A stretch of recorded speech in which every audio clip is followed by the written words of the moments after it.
Alors je fais cette petite vidéo pour plusieurs raisons en fait. Je pense qu'il y a un vrai besoin pour les gens du commun d'apprendre un peu plus que c'est que le pouvoir personnel et la magie, l'essence de la magie, pour démystifier vraiment tous les a priori qu'on peut avoir qui sont voilà par ignorance. Et aussi parce que j'ai une élève qui aimerait bien passer à la suite et je veux pas transmettre ce qu'on m'a transmis en profitant du travail d'une autre sorcière donc voilà. Je vais défricher à peu près. Je vais aller assez vite. J'ai pas trop le temps là. Pour vous expliquer un peu les différentes sources de pouvoir personnel que j'ai identifiées par expérience personnelle, contact avec des gens, expérimentation élémentaire notamment, et réflexion personnelle, donc guidance reçue. Je vais baser ça sur les 7 principaux chakras de l'être humain, donc du corps. En espérant, voilà, en faisant à chaque fois en associant l'élément que j'ai associé à l'évolution, à la verticalité humaine, sachant que c'est plus grand encore, mais c'est pour vraiment donner une base. Voilà. Alors pour commencer, le premier chakra, donc le chakra racine, celui du sexe en fait, que ce soit féminin ou masculin. Euh, c'est celui donc que j'associe à l'élémentaire, mais c'est là où en fait ce qu'on mange repart à la terre, que ce soit sous forme d'eau ou de solide. Donc voilà. Un des pouvoirs élémentaires, un des 4 éléments de base, c'est la terre. C'est laquelle on peut être assez facilement connecté si on habite, si on a accès à un coin de verdure. En ville, par exemple, ça peut être très compliqué avec le béton, le métro, tout ça. Mais voilà, une bonne façon de travailler son lien à la terre, c'est d'aller à la rencontre d'un arbre qui vous attire, qui vous semble joli, que vous avez envie de toucher, d'approcher. C'est les experts de l'ancrage. L'ancrage, c'est la technique de base en magie et en énergétique. C'est se connecter à la terre, de prendre conscience qu'elle est toujours en dessous et d'essayer de développer ses racines et de se fondre dans la terre. Et aussi, pourquoi pas, de récupérer de l'énergie de la terre, de demander à la terre, à Gaïa, à l'élémentaire comme à la planète, de recevoir son énergie. Elle peut tout à fait vous donner son énergie. Elle vous aime, vous êtes ses enfants et donc elle veut vous donner l'énergie. Euh, donc voilà, l'ancrage, le rapport à la terre. Alors du coup, je vais à chaque fois faire un peu les liens sur les peuples que j'identifiais. Pour le peuple de la terre, c'est tous les petits peuples, toutes les créatures de la terre, que ce soit sur les mythologies. Il y a différentes mythologies en fait qui parlent du peuple de la terre. C'est peut-être même les peuples les plus référencés parce que c'est ceux qui nous côtoient, qu'on côtoie au maximum dans nos campagnes, dans nos villes, dans voilà. Que ce soit les lutins, les prochaunes, les fées en général. Après, il y a des fées des fleurs, il y a des fées il y a plein de fées en fait. Euh, il y a aussi les. Moi, je connais. Enfin, j'ai été en contact avec des tanuki et des tengu, qui sont des lutins des forêts, mais du Japon en fait. Voilà. Et ils étaient chez moi. Voilà, donc ça, c'est. Quelle est la question du coup, ça va être pour vous, quel est le lien avec la terre, quel est votre lien, comment l'élément terre, l'élément de fer, alors je ferai sûrement une vidéo spécifique à l'élément terre, donc j'en reparlerai. Et je vais en profiter aussi pour faire le lien avec l'énergie sexuelle, parce que elle, voilà. Si vous voulez de l'énergie, si vous voulez entretenir votre énergie, et si vous voulez pas faire les cons et entretenir le tabou avilissant et diminuant sexuel, connectez-vous à votre énergie sexuelle. C'est le pouvoir le plus efficace et le plus puissant actuellement sur Terre, parce que c'est celui qui est le plus négligé et dont les gens sont les plus esclaves en fait. Tout le monde a une énergie sexuelle, alors certains vont avoir des libidos très basses, d'autres très développées, mais tout le monde peut se connecter à son énergie de vie, parce que c'est pas une énergie du mal, Non, c'est l'énergie primordiale, c'est celle qui vous a fait naître, c'est celle qui vous a conçu. C'est l'énergie de vie, c'est la plus puissante, c'est celle qui va vous faire vibrer, qui va faire battre votre cœur. Voilà, et elle n'a rien de malsaine, au contraire, elle est très très saine et elle est libératrice. C'est vraiment, ça permet de faire jaillir son feu intérieur, enfin voilà. Pour l'énergie sexuelle, je pense que j'espère que je pourrais faire une vidéo dans peu de temps, mais voilà, pour vous orienter aussi sur cette voie-là, qui n'est pas à négliger, parce que si vous n'êtes pas en possession de votre pouvoir sexuel, vous êtes potentiellement la cible de prédateurs, ou en tout cas vous êtes des victimes ou des moutons du pouvoir sexuel qui est là, quoi. Donc prenez conscience de votre propre pouvoir de séduction, de sexualité, de sensualité. Pour le deuxième chakra, donc le chakra du ventre, qui est lié aux émotions et qui est lié à l'eau. Donc c'est le chakra orange. Donc plutôt voilà, l'énergie de l'eau. Quel est votre rapport à l'eau sous toutes ses formes, soit la glace, que ce soit la pluie, donc liquide, que ce soit gazeux, sa forme changeante. Quel est votre rapport à l'océan, au lac, au bain, à la piscine? Est-ce que vous aimez ça, est-ce que vous aimez pas ça? Est-ce que vous en avez peur, est-ce que vous n'avez pas peur? Pareil aussi pour tous les éléments, pour les 4 éléments à chaque fois. Est-ce que vous en avez peur? Est-ce que ça vous attire? Est-ce que, à votre avis, vous en avez déjà pas mal en vous? Pareil, je pense que je ferai une vidéo vis-à-vis de ça. Donc voilà, les énergies de l'eau, qui sont plutôt féminines, et liées à l'émotionnel, à la divination, etc. Voilà, je ne vais pas forcément m'étendre parce que je suis vraiment pas une experte de l'eau. Après, bien sûr, pour les peuples concernés, ça va être les ondines, ça va être les nymphes de la pluie, donc les Iades. En Picardie, il y en a pas mal. Près de l'eau, forcément les sirènes, tous les peuples, toutes les créatures liées à l'eau, parce qu'en plus, bien sûr, à chaque créature énergétique, ces créatures physiques, terrestres, donc les animaux aquatiques. Voilà, quel est votre rapport à ça? Moi, je sais que j'en ai eu peur pendant très très longtemps. C'est l'élément qui est le plus faible en moi, et où donc je peux récupérer le plus de pouvoir, parce que je suis constituée d'eau. On sait tous qu'on est constitué à tant de pourcents d'eau. C'est un pouvoir comme un autre, c'est une richesse comme une autre, et ça permet effectivement de se reconnecter en fait à sa nature. Donc voilà, en magie naturelle, il est bon aussi d'aller voir dans chacun des éléments. Je vais ensuite donc passer au troisième chakra, donc le chakra, celui-là, du plexus solaire, avec donc celui qui me tient le plus à cœur, mine de rien, parce que vraiment très lié au pouvoir personnel et très peu présent dans notre environnement naturel. C'est-à-dire qu'on a toujours de la terre sous nos pieds, de l'air qui nous environne et de l'eau en général à proximité disponible. Mais le feu, par contre, en général, est l'élément absent.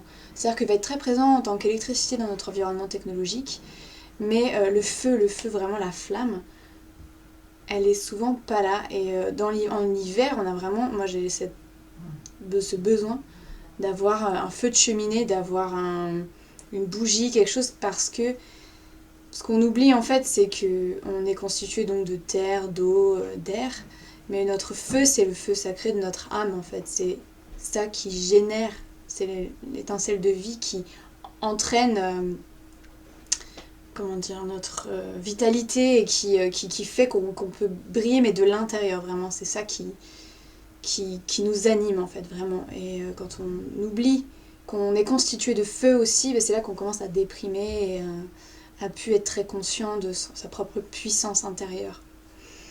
Donc voilà, pareil, je ferai une vidéo, je pense, sur le feu. Les éléments de feu sont les salamandres, les fées de feu, les feux follets, et puis bien sûr les dragons.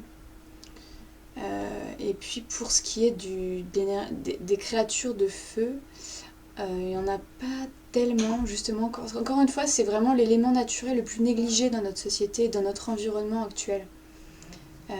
Et qui gagne vraiment beaucoup à être redécouvert. Parce qu'il y a cette fougue, il y a cette passion du feu qui est totalement étouffée. Parce qu'il est très libérateur, il est très destructeur, mais destructeur dans le sens positif aussi. Purificateur en fait. Et c'est vraiment lui qui peut nous permettre de dépasser nos craintes, de nous dépasser, d'aller plus loin, de nous connecter à notre guerrier intérieur, à notre flamme, quoi.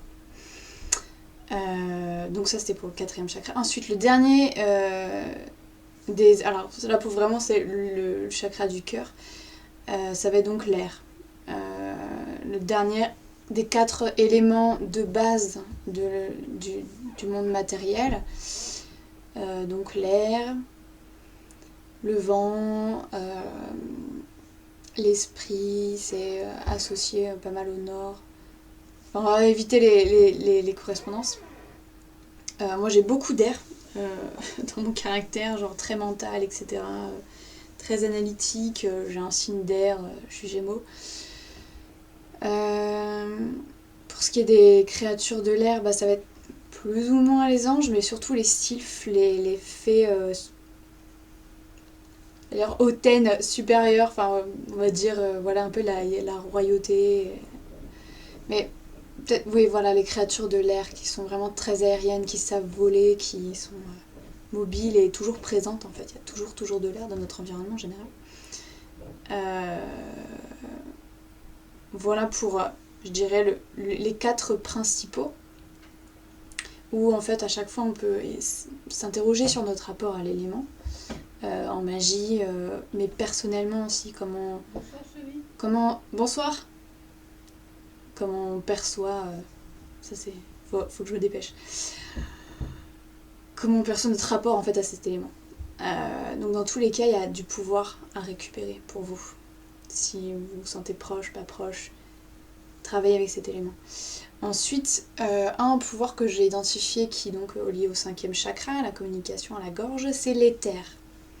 Une créature de l'éther, il y a aussi le dauphin. Ceux qui fonctionnent en sonar, bah, c'est des créatures de l'éther en fait. Elles ont ce pouvoir comme ça par le son, parce que c'est le pouvoir du son, de la vibration sonore,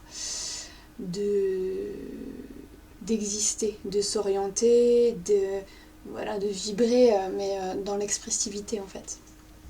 De créer des résonances avec leur environnement, d'envoyer des messages, voilà. Ce pouvoir de l'éther, c'est le pouvoir de votre voix, si vous chantez, c'est lié à la musique aussi, enfin voilà, c'est lié aussi au chakra hein, de la gorge. Pour moi l'éther c'est vachement intéressant de l'exploiter parce qu'il est, j'en entends peu parler, et de ce que j'en entends l'éther quand on en parle en magie ça ressemble plutôt au prana ou quoi, c'est pas trop bien défini, j'ai l'impression. En tout cas voilà, moi ce que j'identifie c'est par rapport au dauphin, à la chauve-souris, des animaux comme ça qui ont cette dimension de l'éther très présente, qui sont vocaux, qui sont expressifs et qui nous permettent de nous aiguiller. Voilà, on vit dans un monde de communication et c'est super important de savoir qu'on peut recevoir et donner de l'énergie et qu'on a notre propre énergie d'expressivité du son. Le pouvoir du son est super important. On a une capacité à émettre et à recevoir du son. Et par la musique, je vous assure qu'il y a énormément d'énergie à récupérer. La musicothérapie, quoi, mais pas seulement, vous pouvez vous booster. Plutôt que de prendre un café, vous mettez une bonne musique et ça vous libère plutôt que ça vous aliène à un produit. Bon, après chacun ses petites méthodes, machin, mais bon, voilà pour les termes moi, que j'ai identifiés en tant que pouvoir personnel. Et si vous avez tendance à jamais parler ou quoi, mais justement, ce pouvoir n'est pas libéré en vous. Ensuite, le pouvoir donc du chakra, du 6e chakra, donc là ça va être plutôt les pouvoirs psychiques qui vont être assez larges. Enfin, si jamais vraiment je veux me focaliser, enfin ouais, tous les pouvoirs parapsychologiques en fait, tout ce que quand on se rend compte qu'on a ça, petit ou un peu plus grand quoi, on se demande si on est fou. Alors en fait on n'est pas fou, c'est juste que la société a vachement brimé ses capacités. Parce que ce sont des sources de pouvoir personnel, ça rentre pas dans le cadre qui a été établi sur une norme, et c'est un peu trop dangereux dans le sens que ça commence à franchement être au contact du divin, et ça va pas quoi. Les gens ne peuvent pas être divins, ça serait chiant, comment on les manipule après, donc voilà, mais c'est une réalité, hein, je veux dire, des sorcières sont fait cramer parce que elles faisaient l'usage de pouvoir, que ce soit dans leurs mains, donc le toucher guérisseur, que ce soit magnétisme, rebouteux, enfin voilà, tous ceux qui peuvent guérir par le toucher, ceux qui sont aussi barreurs de feu. Il y a aussi, puis maintenant ça va être le Reiki en fait qui va être utilisé, parce que tout pouvoir du 3e œil, enfin parapsychologique, énergétique, peut être développé. Il y en a beaucoup qui croient qu'en fait ils sont pas capables de. Moi je croyais que j'étais pas capable d'eux. C'est des conneries en fait. On croit qu'en fait c'est ceux qui sont nés avec des dons, ils ont une chance, bon, ils ont une malédiction aussi, hein, mais et eux ils sont plus avancés, mais en fait en général ils savent pas trop ce qu'ils font, et c'est pas mal d'apprendre petit à petit son pouvoir, les pouvoirs qui nous intéressent, qui nous attirent, dont on a peut-être une graine ou qu'on a peut-être déjà développé dans une vie antérieure, mais qu'on peut récupérer relativement facilement si on se laisse guider. Voilà, il y a aussi, je vais aussi inclure l'empathie, même si c'est plutôt un pouvoir issu du chakra du cœur, dans notre alliance. L'empathie, la télépathie, la clairsentience, la clairvoyance, la médiumnité, et puis soyons fous, la télékinésie, la pyromancie.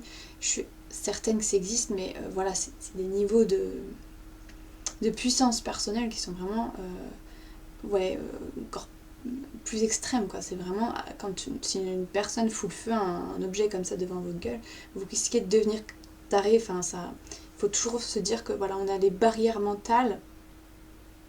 Il est peut-être plus productif de travailler sur vos barrières mentales qui vous empêchent de sentir et émettre au niveau de votre pouvoir personnel à ce niveau-là, plutôt que de se dire j'arrive pas. Non, mais j'arrive pas, c'est des barrières en fait, et c'est ces barrières qu'il est important de travailler dans notre société occidentale et cartésienne et prisonnière de sa tête. Voilà, vraiment les barrières qu'on se met aussi sur d'autres plans, mais vraiment là les barrières mentales au niveau des pouvoirs parapsychologiques, métaphysiques, tout ça, c'est champion. Et enfin, je vais entrer sur le pouvoir, on va dire, divin, la connexion au niveau du dernier chakra, le 7e chakra, le chakra coronal. Donc la réceptivité à ses guides, et regardez les lumineuses ou quoi, enfin ça n'a rien de sorcier, c'est avoir une idée. On dit bien avoir. Je viens d'avoir une idée. C'est tombé dans l'escarcelle. Alors c'est sûr que ça remet vachement en cause la création personnelle, le fait de la créativité. Pour des auteurs par exemple, c'est de se dire mais ils ont rien inventé, en fait ils ont capté des choses. Oui, mais en fait ils ont matérialisé, et c'est ça alors. Et par le biais de tout leur être qui a fait quelque chose de particulier et d'unique. Mais voilà, il faut bien se dire quand même on reçoit des choses, des énergies cosmiques tous les jours, et on peut s'y ouvrir, parce que c'est pareil, autant la terre veut nous donner de l'énergie, autant le ciel veut nous donner de l'énergie aussi. Et donc voilà, d'ouvrir son chakra coronal, s'ouvrir à son propre, aussi surtout à son propre pouvoir divin, angélique, supérieur.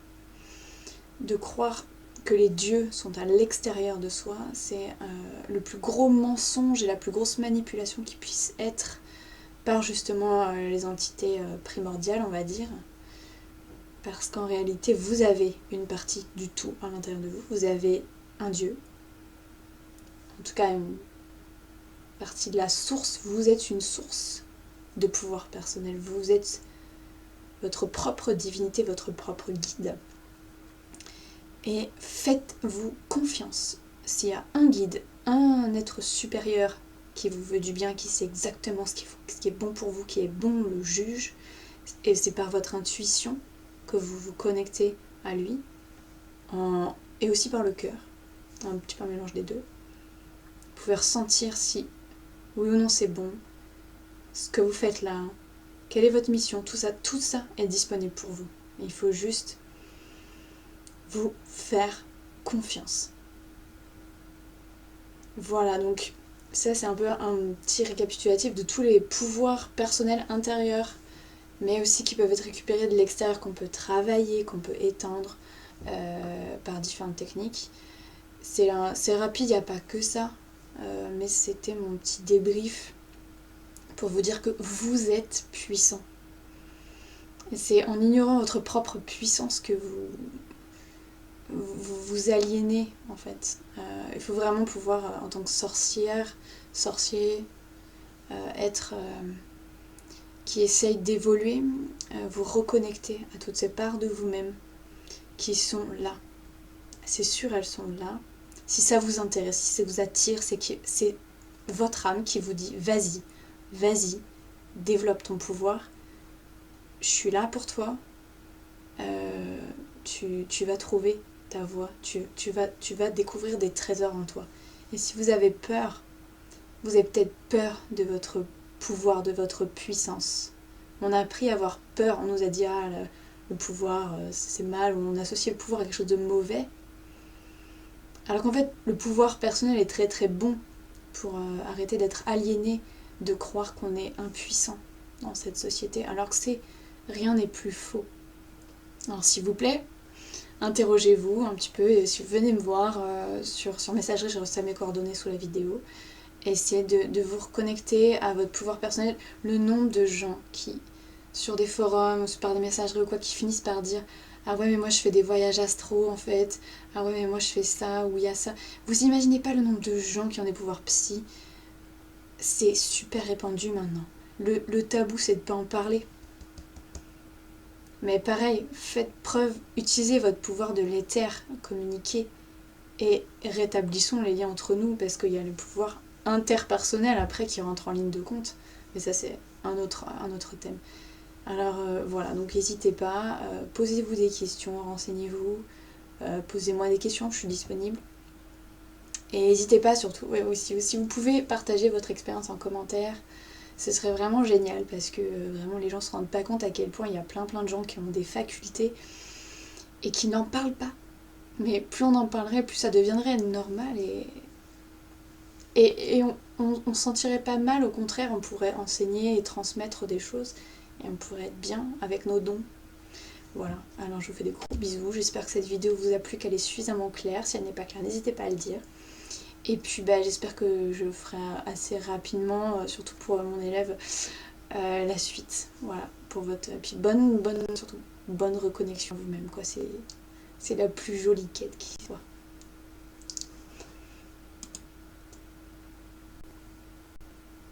Lordiram, c'était l'instant humour. Oui, après il y a le bar informatique, mais ça, c'est plus qu'il a le pouvoir sur moi. Ça y est, je peux arrêter.